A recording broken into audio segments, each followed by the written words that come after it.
वो किसी को कुछ बोल दिया वो उसको हो जाता, किसी से कहा तुम जा तो तुम्हारा ये हो जाए तो उसका भी हो जाता।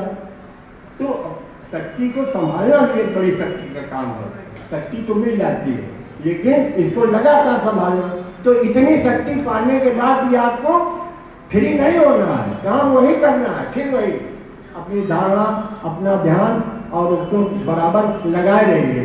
क्योंकि जरा सा मौका मिला सावधानी हटी दुर्घटना घटी। फौरन आपका मन इधर से ऊपर से इतनी जोर नीचे पटकेगा कि उसका तो सारा सौदा आपने छीन लिया, उसको लगा लिया ऐसे उसमें कि उसको कुछ मजा ही नहीं आ रहा है। हाँ, वो मजा आ रहा है उसको कि परम प्रकार तक वो जा रहा है लेकर के। इसलिए मन ज्योति की महाज्योति कहा गया है। लेकिन जब वो अधोगति में जाएगा तो आपकी लुटिया तो डुबाई देगा और सबकी डुबा देगा, उसको कोई रोक नहीं सकता है। तो योगस्थ चित्त वृत्ति निरोधा यहाँ पर होगी। योगस्थ चित्त वृत्ति निरोधा, जब मन की लहरें खत्म हो गई, मन लग गया उसमें तो पूरी ताकत लगा रहा है ऊपर जाने में, तो चित्त क्या करेगा? वो तो उसकी जो लहरें हैं मन की वो निकलेंगे नहीं, तो आपको कोई परेशानी नहीं रहेगी, कोई दुख ही नहीं रहेगा। आप जो सोचोगे सारे काम हो जाएंगे। और ये काम बहुत कठिन है और बिल्कुल सरल भी है। जान लिया तो आपका सरल हो गया रास्ता, और नहीं जाने तो समझ लो बड़ा कठिन हो गया। अब वही है कि ऐसे गुरु भी मिल रहे हैं आजकल, लोभी गुरु लालची चेला और बीच नरक में खेल खेला। गुरु की मिलना बड़ा ये आसान काम नहीं है, बड़े भाग्य से मिलते हैं सच्चे गुरु, साधक गुरु और सिद्ध गुरु। तो हम लोग बड़े भाग्यशाली हैं जो यहाँ बैठे हैं। वाकई इनकी संख्या चाहे बहुत ना हो लेकिन इनकी शक्ति बहुत है। भीड़ जहाँ भीड़ होती है तो भीड़ में कुछ नहीं होता है। यहाँ सब छठे छटाए चुने चुनाए हमारी माताएं बहनें, हमारे भाई, हमारे गुरु लोग ये जो बैठे हैं बड़ी मेहनत करते हैं, हम देख नहीं सकते हैं। रात दिन लगे हुए हैं किस लिए? कि भाई सब लोग योग की शक्ति को प्राप्त करो। कोई हमें काफियां में लिख दे रहा है, किताबें बना रहा है, कोई वो हो रहा है, न इतना पैसा है, न इतना साधन है, घाटे का सौदा है, फिर भी पूर्ति हो रही है, तो यही परम शक्ति है। आप देखिए कि कौन हजारों करोड़ रुपया जो लोग इकट्ठा कर रहे हैं, वहाँ लोग तो सब सरकार भी उनकी मदद करती है, अपराधी भी उनकी मदद करते हैं, सब मदद करते हैं। लेकिन योगियों की मदद चाहते भी नहीं योगी लोग, क्योंकि भ्रष्ट धन भ्रष्ट कर देता है। भ्रष्ट और शुद्ध, तो शुद्धता और पवित्रता जो है यही पात्रता बनती है। अच्छा, इसको बनाने में ये आपकी परीक्षा भी है, आपकी आत्मशक्ति वो सब देख रही है, जांच रही है, आपका गुरु सब देख रहा है कि आपके अंदर योग्यता है कि नहीं। वो तो देने के लिए तैयार है, लेकिन वही है गुरु भी कहते थे घूमने तो बहुत मिले लेकिन चुनने मिले। तो अपने को इतना हमें सार्थक बनाना है, मजबूत बनाना है और मुक्ति का मार्ग अपनाना है। और ये मार्ग हमें जब प्राप्त हो जाएगा तो निश्चित है कि हमारी जो शक्ति है वो बढ़ती चली जाएगी, हमारी आसक्ति सब क्षीण होती चली जाएगी और हम एक ऐसे मन के हो जाएंगे जो चाहे हमको करने वाले हो जाएंगे। फिर शब्दाकाश हो जाता है। ये जो शब्द है हमारा ये फिर बिल्कुल शुद्ध सिद्ध बोलने लगता है, क्योंकि रितंबरा भी है। रितंबरा शक्ति भी यहीं पर मिल जाती है। रितंबरा माने जो सत्य से भरा। अब वहाँ पर तो सत्य ही सत्य है, वहाँ पर तो प्रकाश ही प्रकाश है, वहाँ पर तो आनंदा ही आनंद है, शांति का भंडार है। मतलब यहाँ पर क्या मिलता है? धन दौलत नहीं मिलती, यहाँ पर है शांति है, आनंद है, प्रकाश है, आजादी है और पूरा ब्रह्मांड आपका है, पूरे लोक आपके हैं। तो आप इतने दिव्य हो जाते हैं। लेकिन ये सब अंतर्मुखी दशाओं वाले को ही मिलती है, बाहर वाले को बाजार में ये नहीं मिलती है शांति ये वाली। 100 रुपए में एक छटाक ले आओ, 1 लाख में कुछ ले आओ, तो अब तक सब यही लोग खरीद लेते सब, अडानी अंबानी सब, कोई बचते ही नहीं। लेकिन इनके पास ताकत नहीं है कि इसको प्राप्त कर सके। वो ताकत हमारी ताकत, गुरुओं की ताकत, सच्चाई की ताकत, और ये सच्चाई ब्रह्म की ताकत है। तो हम कौन है? हम आत्मा है। आत्मा माने अहम ब्रह्मात्मा, मैं ही। अब जब आप मिल गए उस शक्ति में, उस समुद्र में, उस परम प्रकाश में, तो आप और नारायण, नर से नारायण हो जाता है, क्योंकि नारायण से नर बना। तो नर का कर्तव्य है कि हमारा लक्ष्य क्या है कि हम भी भाई, हमारी भी यही सिफत है कि हम भी वहां तक जाए। तो फिर जब नारायण से नर आ सकते हैं तो नर से नारायण भी बन सकते हैं। ये रास्ता हमें गुरुओं ने दिया है, ये रास्ता हमारी संस्कृति का रास्ता है, ये हमारे योग का रास्ता है, ये आत्मा को प्राप्त करने का रास्ता है। इससे अगर हमारा वास्ता है तो समझ लीजिए कि संसार बिल्कुल आपको कोई कुछ न कष्ट दे सकता है, न आपको छू सकता है, न कोई बैरी हो, न कोई दुश्मन। आपको सोचना है, सब हो जाता है। आपको कोई मारने आ रहा है, आपको पहले बता देगी वो आपकी स्मरण शक्ति। कल क्या होने वाला है आप जानने वाले हो जाते हैं। अब दूसरे की रक्षा कर रहे हैं, दूसरे को बता रहे हैं। अब आप लोग तो बहुत कुछ जानते हैं, यहाँ बच्चे हैं सब, ये सब जानते हैं। हम तो खाली बोल रहे हैं, लेकिन जानता तो ये है कि जिनके मतलब अब रात दिन उसमें लगे हैं, शादी ब्याह नहीं की, घर परिवार नहीं किया, पूरा त्याग किया, पूरा समर्पण किया। तो पहले अर्पण करो, फिर समर्पण करो, फिर दर्पण करो, फिर ये तर्पण करो, तब इसे जाकर के प्राप्त करो। तो वीर हो गया वसुंधरा, इस धरती का सुख वीरों को है। तो वीर बनना चाहते हो तो वीर बनो, वीर बनना चाहते हो तो फिर आप संयमी बनो। तो ये संयम मिल गया आपको, क्या? ध्याता, ध्यान और ध्येय, ये संयम।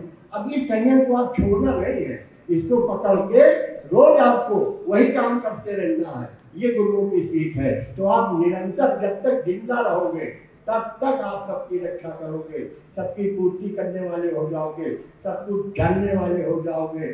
सत्य जो होता है, अब यही सत्य है। अब यहाँ पर सत्यम शिवम सुंदरम ही है, एक बात और है। अब आपको, क्योंकि जब आत्मा का दूसरा नाम यही है, सत्यम शिवम सुंदरम, जो हम मुंह से बहते हैं वो फिर हम आंखों से देखने लगते हैं। फिर हमारे सामने सत्य है, शिव माने कल्याण करने वाला। आप तो बड़े कल्याणकारी हो जाते हैं, बड़े बड़े लक्ष्यों को पूर्ति करने वाले हो जाते हैं। जो आप सोचना आपका और पूरा करना उसका। देखिए कितना बड़ा संबंध है। आप सोच रहे हो, वो पूरा कर रहा है। और ये जो शब्द हम बोल रहे हैं, ये भी एक चरण में नहीं आता है, गजब है। अब ये पहला सोचता है तो वो परा, पश्चिंती, मध्यमा, और ये जो चौथा है ये बैखरी, मतलब 4 चरणों में ये बन रहा है। वो इतनी जल्दी बन रहा है, जल्दी खा रहे, गपागप कर रहे, सारे स्वाद ले रहे हैं, सब दो हाथी हमने कहा तो हाथी का आकार आ गया। इसमें आपका एडमिशन हो कि ना हो ये भी गारंटी नहीं है, क्योंकि पिछले संबंध अगर आपके, पिछले संस्कार अगर आपके हैं, पिछली तपस्या है, तभी आपको गुरु मिलेगा। और बिन गुरु ज्ञान विवेक न हुई। तो बड़ी सारी समस्याएं भी हैं, लेकिन आप अगर गुरु के साथ में हैं, गुरु की अगर शक्ति मिल रही है और उस शक्ति से आपका एक निरंतर संबंध बना हुआ है, तो फिर आप पूरे ब्रह्मांड का निबंध लिख भी सकते हैं, पढ़ भी सकते हैं, देख सकते हैं। और अब इतने कहेंगे भाई जय गुरुदेव।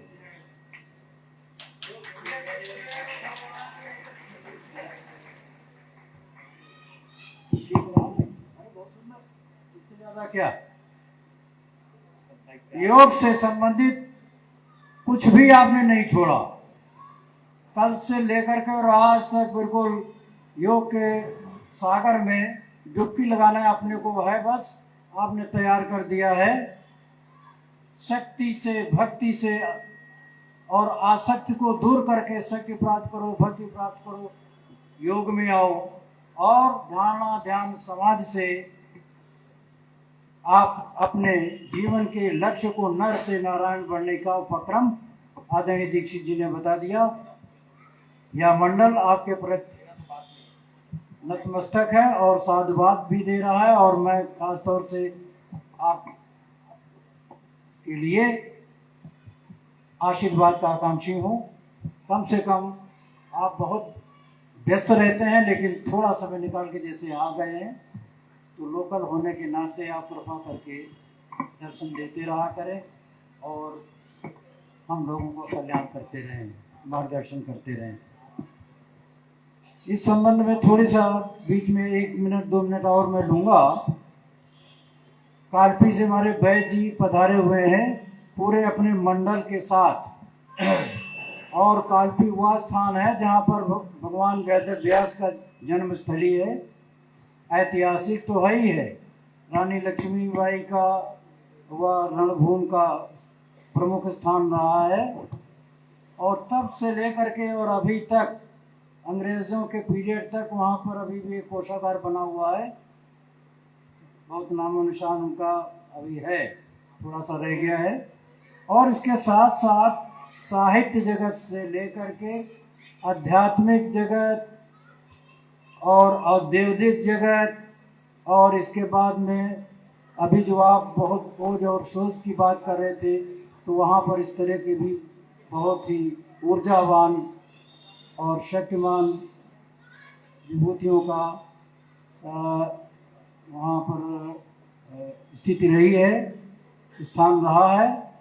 और ख़ास तौर से जब हम लोगों ने प्रयागराज में आदरणीय हमारे दादाजी द्विवेदी जी और हमने महाराज जी से प्रार्थना किया था कालपी के कार्यक्रम के लिए, 2 वर्ष उन्होंने टाला। तीसरे वर्ष जब मैं गया तो उन्होंने कहा कि किसी ने कहा कि महाराज जी बिल्कुल 1 वर्ष तक स्थान नहीं है। महाराज जी ने बुला करके कहा कालपी का कार्यक्रम 2 दिन 3 दिन 4 दिन का नहीं, 1 हफ्ते का होगा। तुम लोग नहीं जानते हो कालपी क्या स्थान है, भगवान वेद व्यास का जन्मभूमि है। सब कुछ कह दिया और कहा जितने कार्यक्रम हैं उनसे 1-1 दिन कम करके 7 दिन का कार्यक्रम बनाइए। और बनवा करके उन्होंने लगातार 2-3 वर्ष तक वहाँ पर इस योग की ज्योति जलाई, और उस बुंदेलखंड में उस अपने परमात्मा शक्ति से ऐसा उनका कहना चाहिए आदेश तो था ही, साथ साथ उनकी विशेष कृपा बरसी कि तब से लेकर के पिछले करीब 30 वर्षों से वहाँ पर योग की धारा का प्रवाह निरंतर चल रहा है। और तब से लेकर के अभी तक बीच बीच में कुछ गैप भले ही रहा हो। हमारे आदरणीय वैद्य जी, जो आपके पिताजी भी एक बहुत अच्छे योगी थे, और उनसे प्राप्त जो भी संस्कार मिले और गुरुदेव भगवान की कृपा आशीर्वाद मिला, तो आप अपने मंडल सहित यहाँ पर मंडल के मंत्री महोदय जी गुप्ता जी भी आए हुए हैं और भी सब लोग आए हुए हैं। हम सबका इस मंडल की ओर से आप सबका स्वागत करता हूँ, वंदन करता हूँ और प्रार्थना करता हूँ कि आप आज अवश्य रुकें और कल यहाँ का भंडारे का प्रसाद लेकर के जाएं। और कम से कम खास बात इसलिए और निवेदन कर रहा हूँ कि जो स्टेज पर इस समय की विभूतियाँ उपस्थित हैं, इन सबका आपको आशीर्वाद, जीवन का कल्याण होगा। मैं इन्हीं शब्दों के साथ में अब अगले कार्यक्रम के लिए आंध्र प्रदेश से निवेदन कर रहा हूँ कि आशीर्वाद देने की कृपा करें। भले ही भाषा का कुछ बाध्यता है, लेकिन फिर भी हम लोग आपके कहे हुए वचनों को समझ लेते हैं, और आपका आशीर्वचन हम लोगों के लिए बड़ा कल्याणकारी है और होगा। पिछले समय पर भी आपने आपके परिवार में जितने भी साधक आते रहे हैं साधना जगत के, उनसे भी हमको बड़ा बल मिला है। और आप इतनी लंबी यात्रा करके यहाँ तक आपका आना अस्वस्थ अवस्था में हम लोगों के लिए, इस मंडल के लिए, इस कानपुर मंडल के लिए जितने उपस्थित यहाँ पर हैं, सब लोगों के लिए बहुत मायने रखता है। और आपको यहाँ तक आने में, यहाँ पर रहने में जो भी अगर किसी तरह की कोई दिक्कत है, उसके लिए हम क्षमा चाहेंगे। और पुनः निवेदन कर रहा हूँ कि अपना आशीर्वचन देने की कृपा करें आदरणीय सीता बहन जी।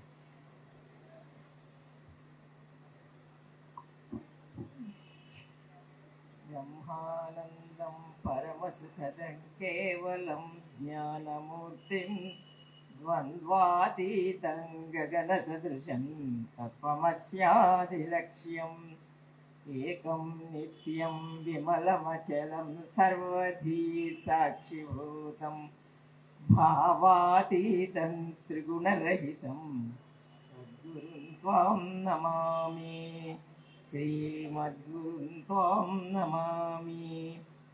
श्रीमाता परमेश्वरी भगवती श्रीराजराजेश्वरी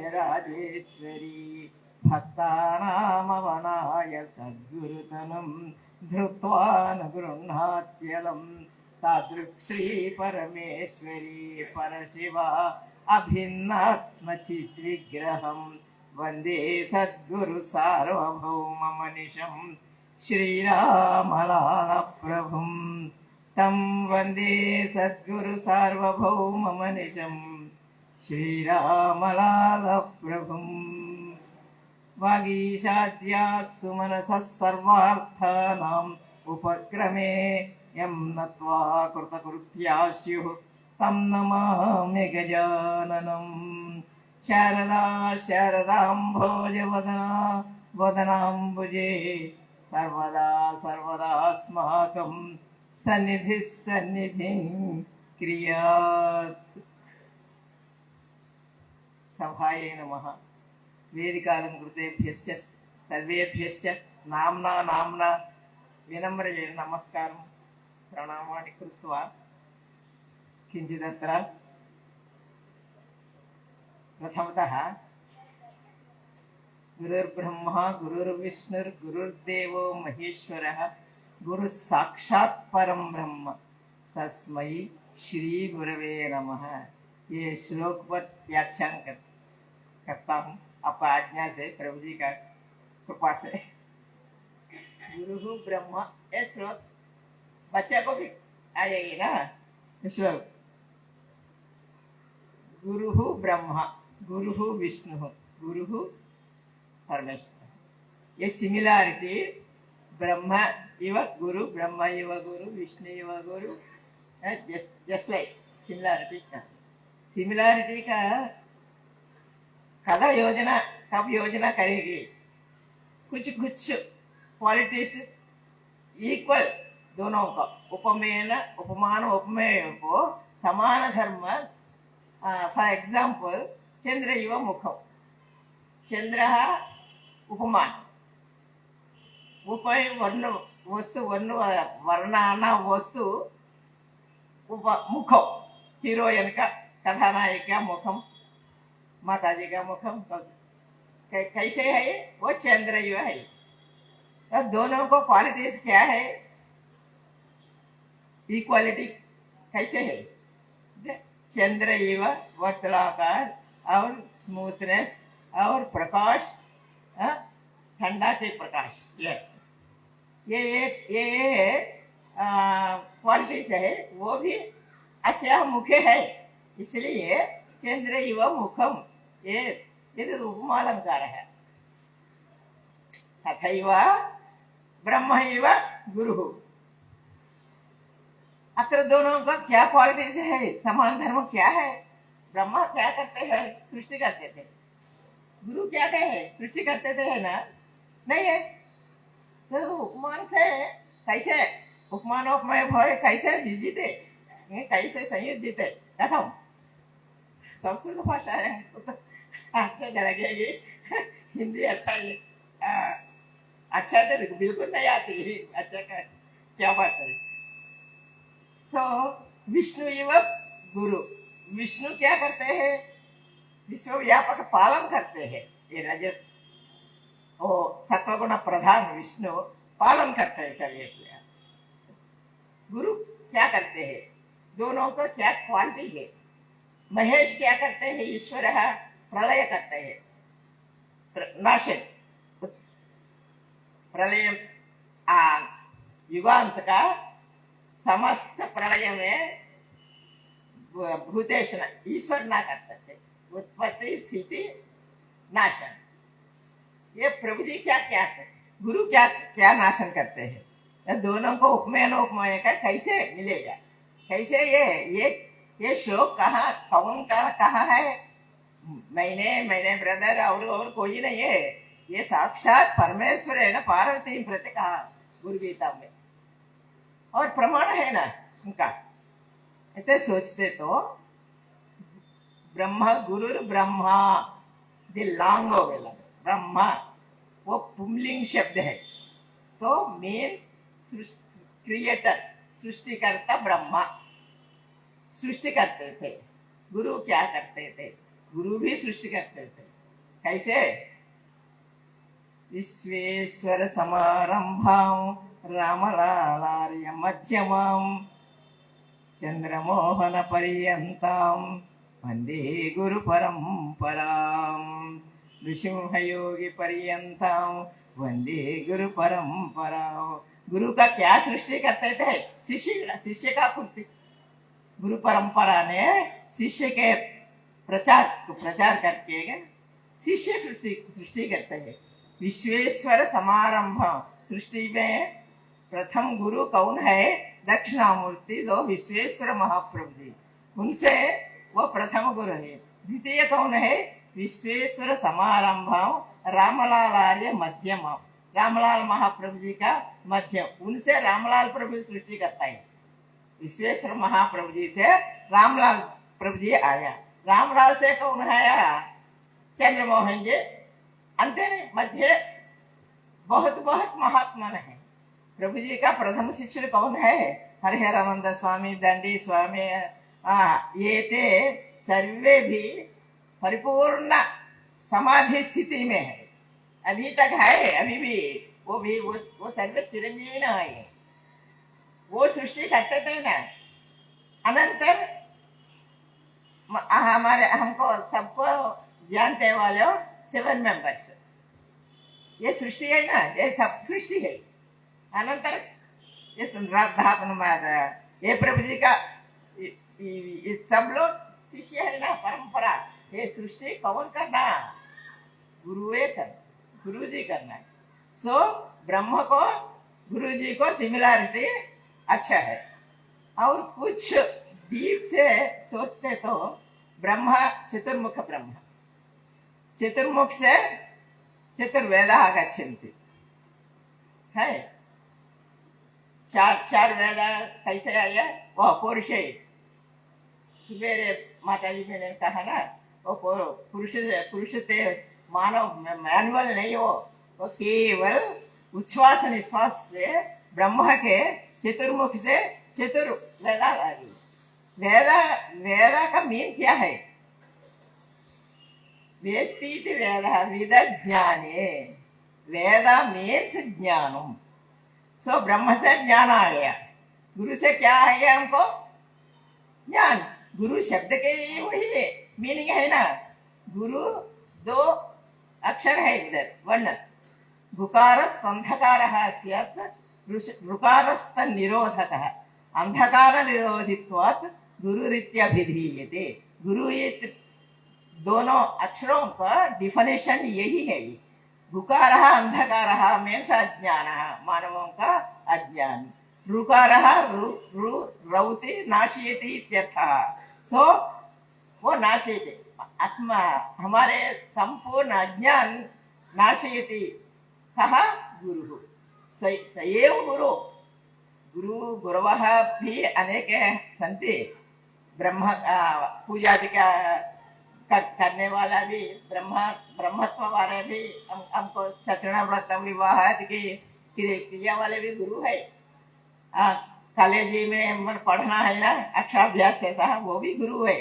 वो अनेक है, किंतु लेकिन दीक्षा गुरु एक ही, वो परमात्मा। वो परमात्मा बुद्धि से हमको उनका विश्वास करना चाहिए।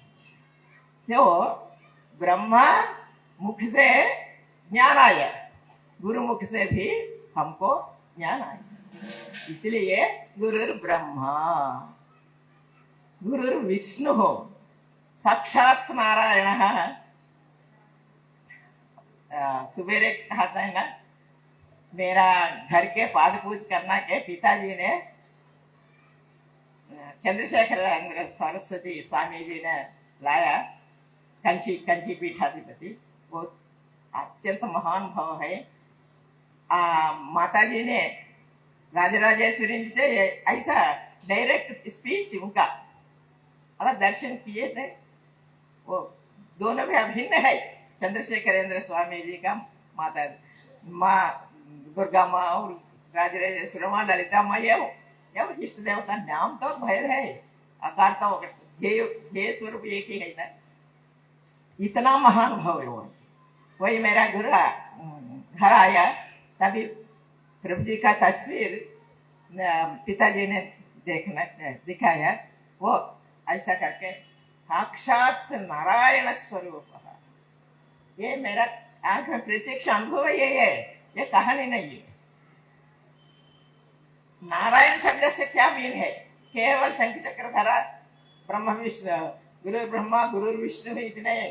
नारायण पद से अज्ञान आयन अज्ञान त्याज्य खंडने वाला ये गुरु का। सो अज्ञान निरोधक वाला गुरु नारायण।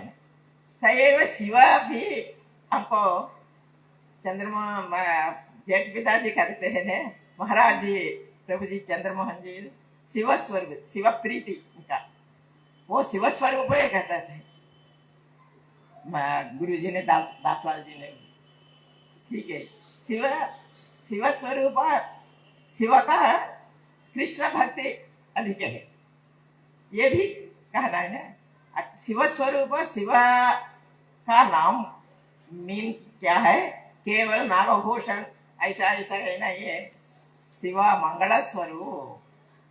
इसलिए आरती में कल्याण रूपम आनंद कंदम धारामृतम शिवम गुरुदेव नमामि। कल्याण रूप शिवा मीन्स कल्याण रूप।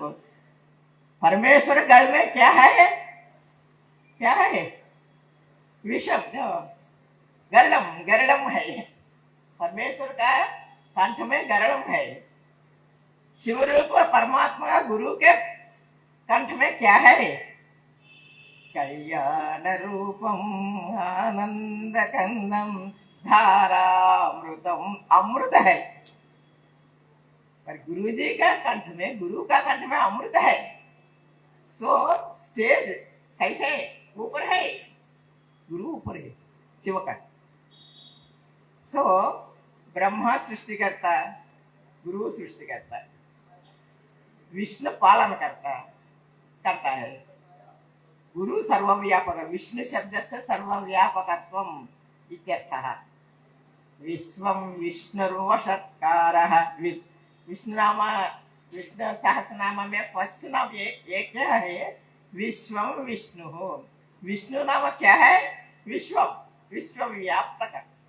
सो गुरु भी विश्वव्यापक है, वो परिच्छिन्न नहीं, अपरिच्छिन्न आत्मा विष्णु। परिपालना में हमको रक्षा कौन है? त्वमेकं त्वमेकं त्वमेकं गुरुर्मूर्ति। फिर गुरु आत्मा का पालन करता, पोषण करता, सर्वव्यापक, ये विष्णु। इसलिए ये विष्णु स्वरूप है। विष्णु गुरु ब्रह्मा गुरुर्विष्णु गुरुर्देवो देवो महेश्वरः। देव शब्द से दिव्यति देवः इत्यर्थः। प्रकाशम, गुरु प्रकाशम, परमेश्वर। परमेश्वर की इसी का क्या सिमिलरिटी क्या मिलेगी?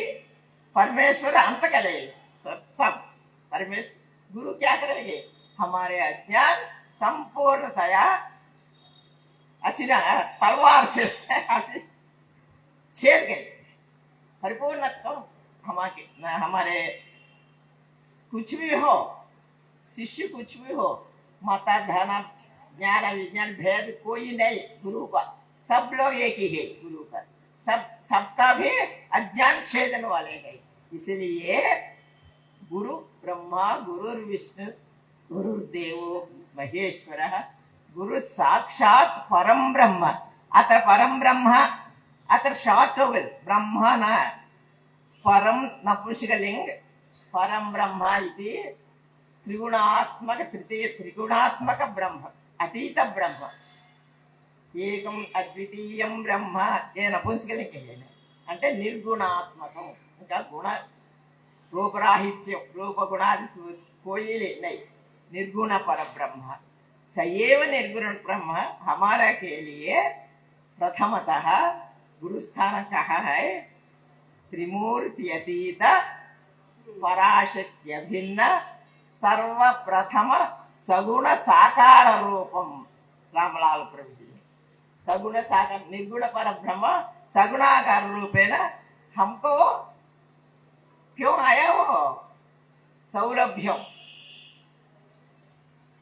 उपासका नाम सौलभ्यार्थम गुरु सगुण रूपेण आगच्छति निर्गुण में ध्येय स्वरूप नहीं ध्याता ध्यान ध्येयम ध्येय क्या है निर्गुण में ध्येय क्या है कुछ भी नहीं तो कैसे मन लगेगी इसलिए सगुण रूप से वो आया ये गुरु है सो गुरु तत्व गुरो स्थान अत्युच्च स्थान ये भी कौन कहा है पार्वती देव से साक्षात परमेश्वर कहा क्या कहा गुरु तत्व है क्यों गुरु तत्व क्यों है ये हुआ पार्वती ने पूछा कभी परमेश्वर क्या करना फर्स्ट क्या क्या कहते हैं फर्स्ट वांघ्रि कमलम प्रणमाम्यहं गुरु ई परमेश्वर गुरु प्रणमाम्यहं प्रणमं कृत्वा नमस्कारं कृत्वा गुरुं प्रति गुरु को नमस्कारं कृत्वा ये परमेश्वर गुरु गुरु गीता कहते हैं इसलिए त्रिमूर्ति से भी वंदन करणीय वंदनीय गुरु अतः गुरु गुरु ब्रह्मा गुरुर्विष्णु गुरुर्देव महेश्वर गुरु साक्षात परम ब्रह्म साक्षात प्रारंभ परब्रह्म निर्गुण ब्रह्म इसलिए परमेश्वर से भी वंदनीय गुरु एवं इदानीं मेरा अनुभव सा 5 मिनट कहते थे सवेरे मेडिकल सीट पर करना था ना मेरा बेटी आया अभी गंगा दर्शन के लिए चला का नेम तो मनस्विनी का 20 years बैक उनका ब्रेन ट्यूमर आया और सडनली कोमा में चला घर में बराबर हम कॉर्पोरेट हॉस्पिटल को ज्वाइन किया 22 days कोमा में है 22 days चलो नहीं इम्प्रूवमेंट नहीं इम्प्रूवमेंट क्या है आज 20,000 का बिल है तो पर 2 दिन के बाद 25,000 का बिल यही इम्पोर्टेंट इम्प्रूवमेंट तो मन दिल में है पेशेंट में नहीं वही इसी है कोई आशा नहीं डॉक्टर से भी ऐसे और जन्म कुंडली में ये मृत्यु टाइम है जब तपा दाना भी किया बट कुछ भी इम्प्रूवमेंट नहीं स्लोली एक बार वेंटिलेटर में 22 days लास्ट अब घर चलो कोई बात नहीं है वेंटिलेटर निकल लिए उनका घर को जाना तभी अम्मा ये क्या अच्छा ना डॉक्टर भी आश्चर्य फिर 1 week उधर ही रहते थे वो अच्छा है प्रभु जी के कृपा से बात तो यही है ये तो अनुभव सब लोगों को है गुरु कृपा सब लोगों का है तो है इसलिए हमका इधर मेलन करते हैं ना सबका गुरु का अनुभव तो बात तो यही है 1 month उनका आहार खोजी कुछ ही नहीं इंजेक्शन द्वारा बस, कोई लिक्विड ले सॉलिड ले कोई नहीं। घर आया का थोड़ा थोड़ा सा इम्प्रूवमेंट आया। मैंने सुनी बेटी, और कुछ फल खाओ और कुछ कुछ दूध पियो। नो 1 मंथ से आहार नहीं है, कमजोर है। अब कुछ वो कहा तभी यही बात है, मम्मी मुझे कुछ भी कमजोर नहीं, मैं कुछ भी ऊपर नहीं। मैं प्रभु जी के साथ चतुर्दश भुवने घूमने घूमने प्रसाद खाते थे। स्ट्रांग, वो शॉक्ड में। ये अनुभव मतलब तो यही है। अब मृत्यु का समय पर प्रभु जी ने सूक्ष्म शरीर से इनका सूक्ष्म शरीर से प्रभु जी के साथ आए वो देह, देह केवल भौतिक देह में शरीर है, सूक्ष्म शरीर से है आत्मा चला प्रभु जी के साथ। प्रभु जी सब देख लिया। ये कभी भी ऐसे कोई दिन नहीं कर, खाना नहीं पीना नहीं भाई स्ट्रांग है। मैं प्रभु जी के साथ 14 लोकास में प्रसाद खाते थे। मुझे कोई कमजोर नहीं। ये बड़ा आश्चर्य करें ये वो प्रभु जी का कृपा से ऐसा मेरा अनुभव। और चंद्रमोहन जी का एक सूचना करना टाइम सूचना करना टाइम दोनों प्रत्यक्ष अनुभव ये जट पिताजी का, प्रभु जी का, चंद्रमोहन जी का। एक बार वो प्रभु जी का सेवा में आया का आने पर पहले भी वो सुनाए ने दोनों का संभाषण में, पिताजी का जट पिताजी का संभाषण में, ए नरसिंह वो कैसे आया प्रभु जी का सेवा में, चंद्रमोहन जी का प्रभु जी कैसे आया। तो गंगा का किनारे वो ध्यान करते थे, स्वयं परमेश्वर आगत्य ओ नमः शिवाय पंचाक्षरी मंत्र वही दिया के बाद आपका परमात्मा निर्गुण परस्पर महान योगी सेवा को चलो, वही आज्ञा परमेश्वर से आज्ञा दिया हमारे गुरु जी का। और क्या ये प्रत्यक्ष से ही सुना। और एक संगठन किया, एक बार कुछ है मुझे विलेज से कोई आया, प्रभु जी आप सत्संग करना पड़ेगा हमारे गांव में 3 डेज। अच्छा वो डेट्स किया, वो अच्छा है।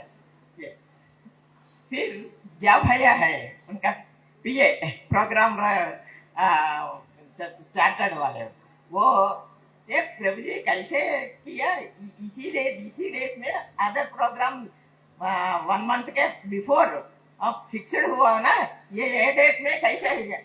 अच्छा वो बोल गए ऐसा करा 1 मंथ चला। 1 मंथ चलने के बाद ये विलेज वाला है ना, वो आया आपका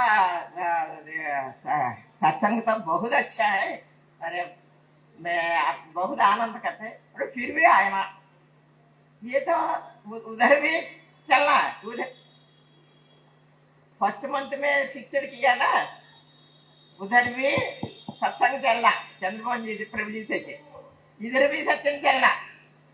कैसे है नरसिंह मेरे अचानक है वो शौक है नरसिंह भाई ऐसा है, भाई ऐसा करके है ऐसा। ये केवल प्रभु जी चंद्रमोहन जी रूप में इसमें एक फर्स्ट फिक्स्ड प्लेस में चंद्रमोहन जी प्रभु जी ने सत्संग दिया, सेकंड प्लेस में प्रभु जी दिया चंद्रमोहन जी प्लेस, चंद्र वैसी है ऐसा। अच्छा अवर्णनीय ये गुरु का कृपा, प्रभु जी का, चंद्रमोहन जी प्रभु जी का कृपा मेरा भी आप सब लोग को सदा रहे हैं। अहम विरमामि क्षमा कर्तव्य तथा भाषा नहीं है भाव कोई है ही। आपका ज्ञान ये बहुत सुंदर बहन जी, बहुत ही सुंदर आपका। हम लोग तो आपकी इस भाषा से ही समझते, तो ऐसा नहीं समझ में आता है, उसी में डूब जाते हैं आपकी भाषा शैली में ही। ये ना समझने की बात ही नहीं है। बहुत बहुत आपको, आपके चरणों में धन्यवाद, और आशा करता हूँ आपके आशीर्वाद से हम लोग, आपको जो प्रेरणा मिलती है वह आगे के लिए, हम लोगों के लिए बल मिलेगा कार्यों के लिए। आपको बहुत बहुत धन्यवाद। और ये सद्गुरु सत्ता जो है, ये देखिए एक शब्द मैं कह देता हूँ, आदरणीय बहन जी जो कह रही थी, और गुरु गीता का क्या उपदेश है, अनन्यास चिंतयन्तो माम प्राप्तम सुलभम, रास्ता है सदगुरु। इसलिए कहती सदगुरु गीता क्या कहता है, सर्वरूपेण तस्मात् सर्वरूपेण गुरु आराधनम कुरु। किसी भी तरह से सर्वरूप से अगर कल्याण प्राप्त करना है, कल्याण कर्म अपने लिए लेना है, कल्याणकारी कोई रास्ता और सुगम है, वह सदगुरु के सच्चरण ही है। सर्वधर्मान परित्यज्य मामेकम शरणम व्रज। समर्पण, पूर्ण समर्पण ही है। अगर 1/4 समर्पण है तो 1/4 प्राप्ति है, अगर 1/2 समर्पण है तो 1/2 प्राप्ति है, और अगर पूर्ण समर्पण है तो पूर्ण शक्ति, पूर्ण भक्ति और पूर्ण मुक्ति। ये है सद्गुरु सत्ता का प्रारब्ध, या जिसे कहते हैं थोड़े से शब्दों में, ये गुरु सत्ता की बलिहारी अलौकिकता है। लोगों के समझ के लिए ये गुरु गीता का यही जो शास्त्र है, यही पर्याप्त है। अगर कुछ भी न करें तो इसका नित्य प्रति पारायण अगर कर सकें तो ये मुक्ति तक ले जाने का मार्ग इसी गुरु गीता में ही है। और गीता जो भगवत गीता जो आचार्य जी रोज सुना रहे थे अभी तक, वह भगवत गीता में साक्षात भगवान कृष्ण की ये पराशक्ति है, परावाणी है, पराशक्ति है। इन्हीं शब्दों के साथ में दिल्ली से आश्रम से पधारे हुए आदरणीय आचार्य डॉक्टर साहब से मैं निवेदन करता हूँ कि अभी 2 दिनों में जो आपसे हम लोगों ने प्राप्त किया है वह भी पर्याप्त तो है ही, लेकिन अभी ऐसा नहीं है पर्याप्त कि अब आगे भी कुछ चाह नहीं है। चाह ऐसा नहीं कि चाह गई, चिंता गई, मनुआ बेपरवाह हो गया। अभी आपसे बहुत कुछ सुनना है। और आपने जो आज इतना सुंदर भजन सुनाया, तो मैंने पहले बार सुना, कभी ऐसा मौका नहीं मिला था। तो सब कुछ तो आपने कह दिया था। हम कुछ आधा घंटे 1 घंटे तक प्रवचन करते हैं, सुनते हैं, लेकिन आपने तो कुछ 2, 4, 5 लाइनों में ही सब कुछ सदगुरुदेव सत्ता के लिए, गुरुदेव के लिए क्या करना है, वो क्या है, साधन क्या है, ध्यान क्या है, ये सब आपने समझा दिया था। लेकिन फिर भी आपसे पुनः निवेदन है कि आप आशीर्वाद से कृपा करें। आदरणीय आचार्य।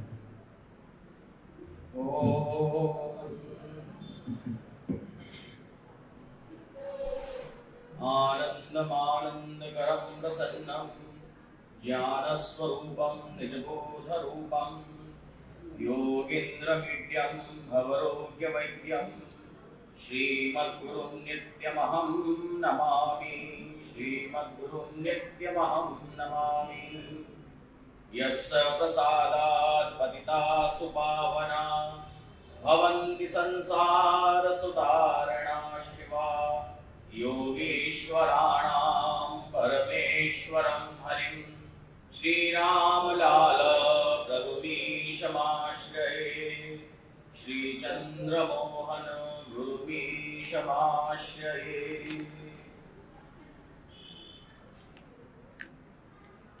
आज के इस व्याख्यान के क्रम में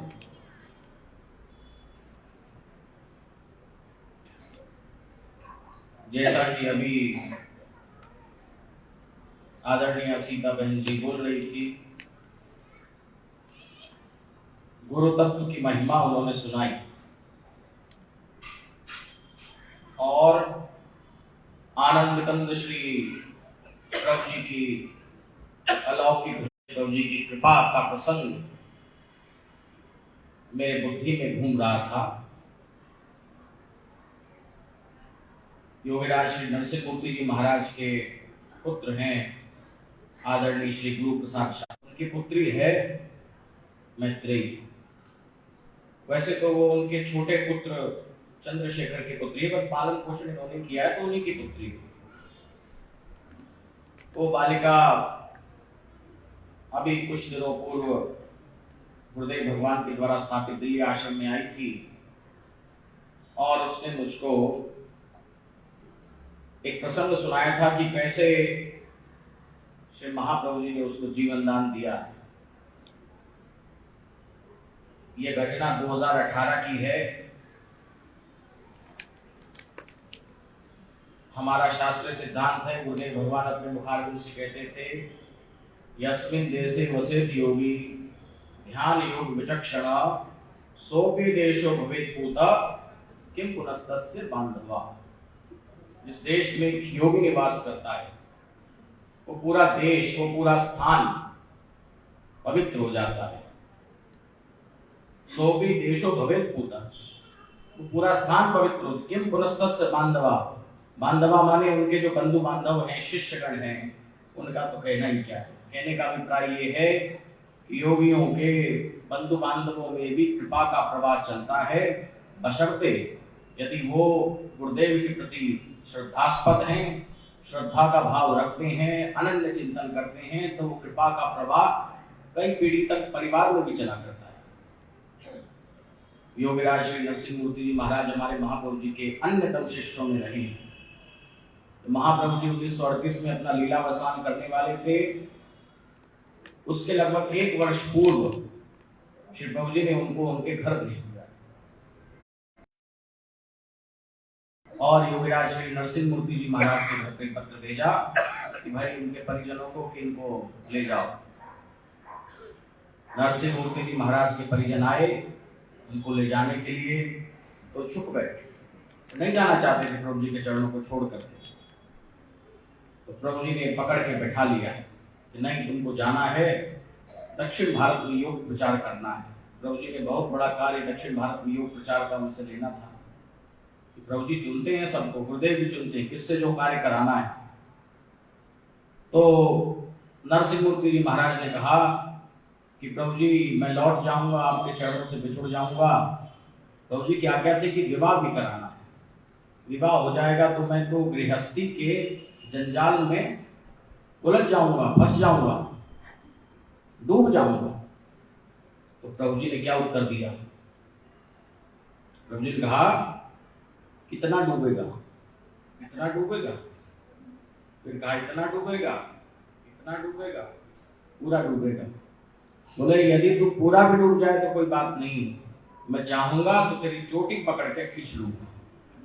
यह आश्वासन श्री प्रभु जी ने दे करके भेजा। एक पूर्ण सिद्ध गुरु ये ऐसा ठोस आश्वासन दे सकता है। जैसा महाप्रभु जी ने कहा कि यदि पूरा भी डूब जाएगा तो मैं तेरी शिखा पकड़ के निकाल लूंगा। तो वो कृपा का प्रवाह परिवार में दिखाई देता है, कई पीढ़ियों तक वो चलता है, शर्तें हैं उसमें। तो वो बालिका मैत्रेयी अपने कुछ मित्रों के साथ में, कौटुंबिक जनों के साथ में गुजरात में कच्छ है, कच्छ का रण प्रसिद्ध है, वहां पर भ्रमण के लिए गई थी, ठहरी हुई थी। वहां पर उन्होंने 2-3 दिन तक पर्यटन किया और उसके बाद उनकी फ्लाइट थी लौटने की हैदराबाद से। तो जो टैक्सी इत्यादि बुक की थी वो कैंसिल हो गई, नहीं ले पाई, फ्लाइट का समय हो गया था। तो वहां भ्रमण करने के लिए उन्होंने कुछ एक गाड़ी और कुछ बाइक्स हायर किए थे, उसी ने कहा कि भाई आप लोग लेट हो रहे हो, आपकी फ्लाइट छूट जाएगी, इसलिए आप लोग मेरी गाड़ी लेकर के एयरपोर्ट तक चले जाओ। तो उसी की गाड़ी से जो वो टूर एंड ट्रेवल वाला था, ये सब लोग 7 लोग थे, एयरपोर्ट के लिए चले। मार्ग में भी कुछ ही दूर गए थे, 15 मिनट लगभग हुआ था पहुंचे हुए, गाड़ी ने पलटा खाया। एकदम से कुछ टेक्निकल ग्लिच आया उसमें, और गाड़ी पलटने लगी। जितना मुझे बताने में समय लग रहा है, उससे कहीं कम समय में, बहुत ही तो सेकंड में काम होता है, फ्रैक्शन ऑफ सेकंड में 2 पलटे जब गाड़ी ने खाई, तो एक उसमें से वाली लड़की बाहर निकली और वो एकदम से रोड पर गिरी, सिर उसका रोड पर लगा और उसका भी प्राणांत हो गया। दूसरी बार में एक और कोई निकला, उसका भी प्राणांत हो गया। तीसरी बार, माने 2 बार तो पहले हो गए थे, 3 हो गए, 5वीं बार जब वो गाड़ी पलटी, तो ये नरसिंह मूर्ति जी महाराज की पौत्री ये गाड़ी से बाहर गिर गई, इसका सिर भूमि पर लगा और बेहोश हो गई। बड़ी स्थिति खराब थी, पूरे शरीर से रक्तपात हो रहा था। जैसे तैसे वहां पर हॉस्पिटल में पहुंचाया गया, आईसीयू में वो एडमिट कर दी गई। डॉक्टरों ने कहा कि कोई चांस नहीं है बचने का, सिर फट गया है और इंटरनल ब्लीडिंग पूरा शरीर में बराबर हो रही थी। 55 जगह से फ्रैक्चर हुआ था, सोचिए आप, 55 जगह से हड्डी टूटी थी और इंटरनल ब्लीडिंग चालू थी। ब्लड प्रेशर 500 के ऊपर था। डॉक्टरों का कोई इसमें मतलब ही नहीं है कि बालिका बचाई जा सके, परंतु ठीक है, जैसा भी होगा करेंगे। वेंटिलेटर पर कर दिए। 3 दिन तक उसकी स्थिति में कोई सुधार नहीं हुआ। घर पर सूचना कर दी गई। गुरु प्रसाद जी तो उस समय काशीवास आजकल ज्यादा करते हैं, काशी में ही थे। तो उस बालिका के चाचा माने नरसिंह मूर्ति जी महाराज के जो कनिष्ठ पुत्र हैं, श्री रामलाल शर्मा और बंटी, दक्षिण भारत के वो प्रकांड विद्वान हैं न्याय दर्शन के। तिरुपति संस्कृत विश्वविद्यालय में न्याय दर्शन के विभागाध्यक्ष रहे हैं। हमने भी सांख्य योगाचार्य तिरुपति विश्वविद्यालय से किया था। तो उनके पास सूचना गई, तो वो वहां से चले गए गुजरात के लिए। अहमदाबाद में एडमिट थी। इधर 3 दिन के बाद 4थे दिन ये बालिका तो बिल्कुल अनकॉन्शियस थी, कोई चेतना नहीं थी शरीर में, कोई चांस नहीं था बचने का। इसको उसी अनकॉन्शियस स्टेट में, अचेतन मन की अवस्था में एक स्वप्न हुआ। स्वप्न क्या देखती है? स्वप्न से पहले मैं एक बात और बता दूं, डॉक्टरों ने जवाब दे दिया था श्री रामलाल शर्मा जी को कि आप लोग अंत्येष्टि का प्रबंध करें, कोई चांस नहीं है कि बालिका बच जाए, अब आप लोग निर्धारित करें कि आपको अंत्येष्टि कर दी। उन्होंने फोन पर बात की गुरु प्रसाद जी से कि भाई राजा मंत्री इसके शरीर को लेकर के आए कि नहीं करें, कैसे करना है। तो उन्होंने अंत में ये विचार किया कि उतना दूर तो ले जाना संभव नहीं होगा, शरीर बिल्कुल छिन्न भिन्न हो गया है, यहीं पर इसका अहमदाबाद में ही संस्कार कर दिया जाएगा। आज आप उस बालिका को देखेंगे तो सोच नहीं सकती कि ऐसी स्थिति में वो रही होगी, बिल्कुल स्वस्थ है। उन्होंने वहां पर उसके अंतिम संस्कार की पूरी व्यवस्था कर दी। इस बालिका को स्वप्न होता है, स्वप्न में देखती है चिता बनी हुई है, उस पर उसका शरीर लेटा हुआ है और उसको दिखा कि उसके चाचा रामलाल और बंटी उसका अंत्येष्टि करने के लिए हाथ में अग्नि लेकर के खड़े हैं। और जैसा उसने ऐसे देखा, उसी समय देखती है कि हमारे श्री महाप्रभु श्री रामलाल जी महाराज प्रकट हुए एकाएक और प्रकट होकर के कहते, अरे ये मरी नहीं है, ये तो जिंदा है, इसका संस्कार क्यों कर रहे हो? उसका हाथ पकड़ के उसे उठा दिया और चिता की एक लकड़ी लेकर के उसके जो लकड़ियां लगी थी उनको एकदम से ऐसे छिन्न भिन्न कर दिया। जैसे ही उसका वो स्वप्न टूटा, उसको चेतना आ गई, बेहोशी से बाहर आ गई। जैसे ही वो चेतना उसकी लौटी तो उसके जितने जो पैरामीटर सब गड़बड़ हो रहे थे सब सामान्य होने लगे, ब्लड प्रेशर ठीक होने लगा, रिस्पॉन्ड करने लगी। तो डॉक्टरों ने कहा कि हाँ, ये तो बड़ा आश्चर्य की बात है, तो चमत्कार है, मिरेकल हुआ कैसे? ये बिल्कुल मरणासन्न थी और इसमें ये कैसे परिवर्तन आया कि इसको एकदम से चेतना आ गई। अब जब वो रिस्पॉन्ड करने लगी तो डॉक्टर्स ने कहा कि अब हम ट्रीटमेंट इसका कर सकते हैं। फिर उसके जो है कई इतना जगह से फ्रैक्चर था, 55 जगह से, सब धीरे धीरे सब डॉक्टर्स ने उसके ऑपरेशन किए, मल्टीपल फ्रैक्चर था उसका, यह सब ठीक हो गई। 2 मास में बालिका बिल्कुल स्वस्थ हो गई। उसको देख करके कोई ये नहीं कह सकता था कि ये ऐसी अवस्था में थी। ये आनंद कंद श्री प्रभु जी की प्रकट कृपा है, कोई बहुत पुरानी बात नहीं है, अभी 2018 की बात है। आपने प्रसंग सुनाया तो मेरी बुद्धि में ये प्रसंग याद आ गया। महाप्रभु जी अपनी कृपा को अब भी करते हैं, उनके बालकों पर, उन परिवारों में उनकी कृपा का प्रवाह अनवरत रहता है। जैसे पहले था वैसे ही अविरल अजस्त प्रवाह श्री प्रभु जी का चलता रहता है। आज उस बालिका को अभी पीछे समय में आप लोगों ने भागवत का आयोजन किया था, उसमें भी वो गई थी बिल्कुल स्वस्थ, वो कह ही नहीं सकता। नहीं तो किसी का 1-2 बार भी टांग टूट जाए तो जीवन भर उसको थोड़ा थोड़ा कष्ट रहता है, पर ये प्रभु जी की कृपा है।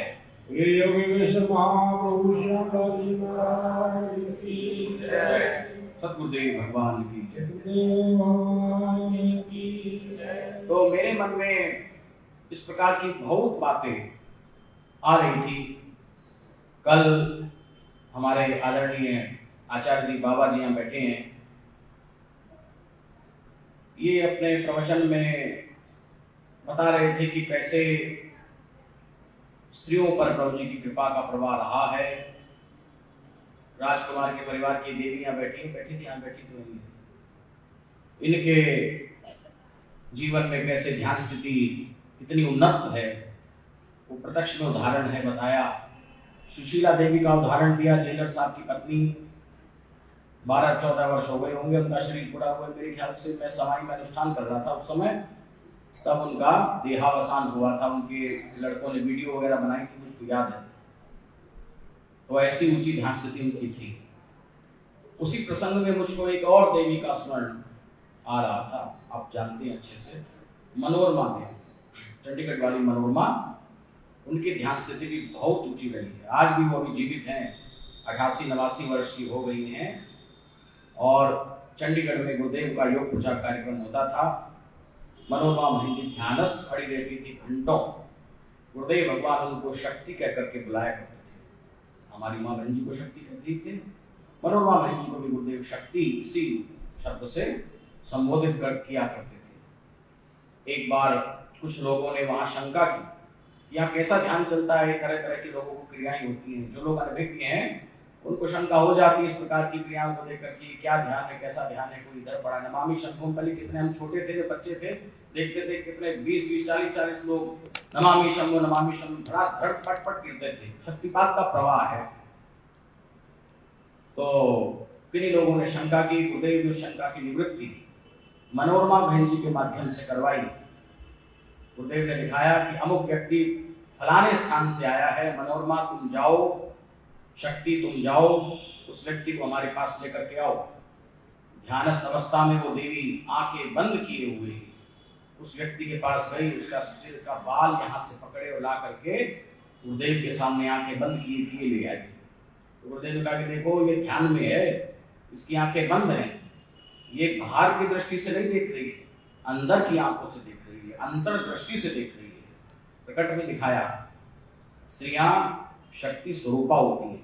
ये मनोरमा बहन जी अभी दिल्ली में 20 वर्ष से लगभग रहती हैं, इनकी लड़की है वहाँ, क्या नाम, अनुपम सूद, उनके पास में काफी रहती है। अभी भी उनकी ध्यान स्थिति बहुत उत्तम है, मेरे से तो बहुत प्रेम मानती है, अपना लड़का ही मानती है मुझको। एक बार दिल्ली आश्रम में इनका ध्यान लग गया, मैंने अपनी आंखों से देखा है, 14-15 घंटे लगातार भस्त्रिका उनको होता रहा, ध्यान स्थिति बराबर बनी गई। तब उनके परिजनों ने मुझसे कहा कि ब्रह्मचारी जी ये तो भारी नहीं आ रही है, अब तो इनका शरीर 84-85 वर्ष का हो गया, आप कुछ कीजिए, ऐसे तो मम्मी का शरीर जो है बहुत थक जाएंगे, ये हो जाएगा वो हो जाएगा, ऐसे परिवार वालों को चिंता हो जाती है। मैंने कहा कुछ नहीं होगा, वो लोग काफ़ी पीछे पड़े रहे, तो मैंने सोचा क्या करें भाई। तो कुछ मन में आया, मैंने कटोरा दूध का लिया, प्रभु जी को भोग लगाया, उनके मुख पे लगा दिया, वो पी गई। 14-15 घंटे से कुछ खाया नहीं था, आंखें बंद किए कि दूध पी गई। उसके कुछ देर बाद ध्यान से फिर उनका उत्थान हुआ। ऐसे ही एक बार और वो अपने यहाँ दिल्ली के घर में ही थी, ध्यान की स्थिति उनकी बराबर बनी हुई थी, 7-8 घंटे से ध्यान लगा हुआ था और भस्त्रिका हो रही थी। मैं उस समय दिल्ली विश्वविद्यालय में शोधार्थी था, रिसर्च स्कॉलर था।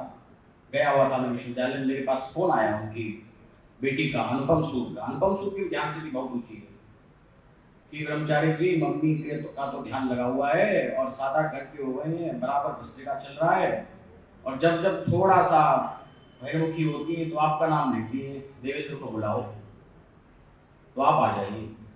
मैं लौटा, मैं उनके घर पर गया, तो मैं गया तो मुझे बताया उनकी पुत्री ने, और उनकी पुत्री भी हो रखी है 60-65 वर्ष की, तो उनकी पुत्री है कि ब्रह्मचारी जी मम्मी सारा बताती रही कि ब्रह्मचारी जी आ रहे हैं और अमुक स्थान पर आ गए हैं, अब यहाँ से गाड़ी मोड़ ली है, गली में आ गए हैं और सीढ़ी चढ़ रहे हैं, ऊपर आ रहे हैं, और अब बैल बजाने वाले तक उन्होंने बैल बजा दी उनके घर की।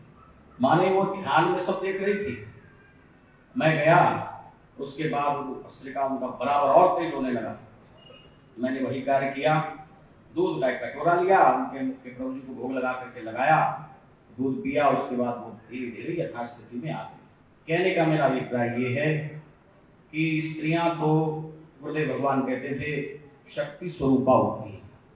शक्ति स्वरूपा का अर्थ ये है कि देवी की शक्ति उनमें है, देवी शक्तिमान है। वो शक्ति और शक्तिमान का संबंध होता है, शक्ति का उद्रेक, शक्ति का प्रभाव पुरुषों की अपेक्षा स्त्रियों में जल्दी होता है, भाव प्रदान भी होती है, इसलिए वो कृपा का प्रवाह स्त्रियों में पुरुषों की अपेक्षा बड़ी तीव्रता से होता है। और मैं कितनी ऐसी घटनाएं सुना सकता हूँ। दिल्ली में गुरुदेव का योग प्रचार कार्यक्रम जब आश्रम नहीं बना था तो पहले प्रोफेसर ऋषि राम गुप्ता कराया करते थे, वहां चल रहा था। ये प्रसंग गुरुदेव अपने मुखारबिंद से सुनाते थे। उस योग प्रचार कार्यक्रम में एक देवी आई, उसने आकर के गुरुदेव से प्रसाद मांगा। तो गुरुदेव ने साधारण भाव में उसको मिठाई आदि कुछ दे दिया। वो बोली ये प्रसाद मुझको नहीं चाहिए। कौन सा प्रसाद चाहिए? कि मुझको संकल्प करके आप कुछ प्रसाद दीजिए। गुरुदेव ने कहा देवी कहाँ से आई हो, किसने तुमको भेजा है? तो उसने कहा कि मैं शतपथ से आई हूँ। शतपथ कहाँ है? बद्रीनाथ से आई। सतोपंथ लोक भाषा में उसको आजकल कहते हैं, हमारे गुरुदेव शतपथ कहा करते थे कि मैं शतपथ से आई हूँ। और मुझको स्पष्ट नाम लेकर के महाप्रभु जी का कहा कि महाप्रभु श्री रामलाल जी महाराज ने मुझको भेजा है। उन्होंने कहा कि मेरा बच्चा अमुक अमुक गुरुदेव का नाम लेकर के योग प्रचार कार्यक्रम कर रहा है, वहां जाकर के तुम उनसे प्रसाद लो। महाप्रभु जी अमानी मानदो मान्य है। अमानी है, उनको कोई मान नहीं, मानदो मान्य है, दूसरों को मान लेने वाले हैं। तो कितने लोगों को प्रसाद लेने के लिए महाप्रभु जी ने गुरुदेव के पास में भेजा। ऐसे ही गुरुदेव नेपाल की यात्रा में गए थे, वहां भी भेजा था। तो गुरुदेव ने उसको कुछ प्रसाद दिया। उसके समाधि में कोई विघ्न आदि था। वो देवी 20 वर्ष से अपने घर से गई हुई थी, लापता थी। वहां अकस्मात संयोग से उसके भाई बैठे थे उस शिविर में, योग शिविर में उसके भाई बैठे थे। उन्होंने पहचान लिया कि ये तो हमारी बहन है। उन्होंने उससे बात करना चाहा, उसने बात नहीं की, प्रसाद लेकर के चली गई।